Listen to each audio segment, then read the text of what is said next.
Top of the morning to you guys, and welcome back to another video. A couple of months ago, well, almost a year ago, I made a video on how to make videos for YouTube without using your voice, and the feedback on that has been amazing. Thank you so much. But some of you guys had trouble either downloading or extracting the audio files from this website. So in this video, I'll quickly try to help you guys fix those issues and get a working audio sample on your computer right now.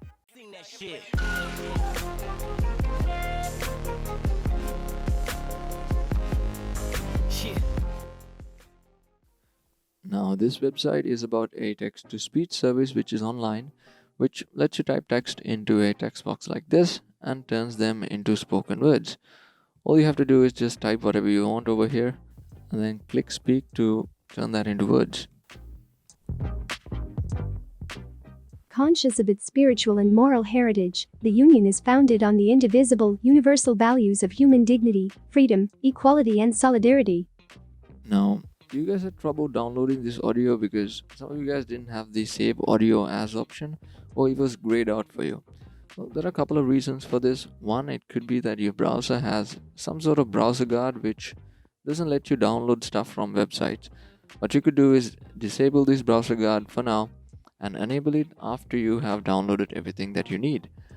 Or if that doesn't work for you, you could try to download a browser like Firefox, which seems to work fine for me, and then follow on with the rest of the steps. Now, once you click the save audio as option, you will get a pop-up box like this or a window. Over here, make sure you select the save as type as all files, right? This is important because some of you guys don't have the MP3 format option, and once you save the audio file, you couldn't open it because the file was corrupt. What you have to do is click all files, and at the end of the file name you have to type .mp3 like so, and then go ahead and click save, and you'll have a working audio file on your computer. Now all you have to do is just go ahead and play it just to see if it works. Conscious of its spiritual and moral heritage, the Union is founded on the indivisible, universal values of human dignity, freedom, equality, and solidarity. Conscious of its spiritual and moral heritage. That's it for this video, guys. Thanks for watching. If you have any trouble following this tutorial, you know what to do. Leave a comment in the comment section below. I'll get back to you guys as soon as I can. And if this video helped you out, leave a thumbs up, subscribe, and stay tuned for more. Peace out.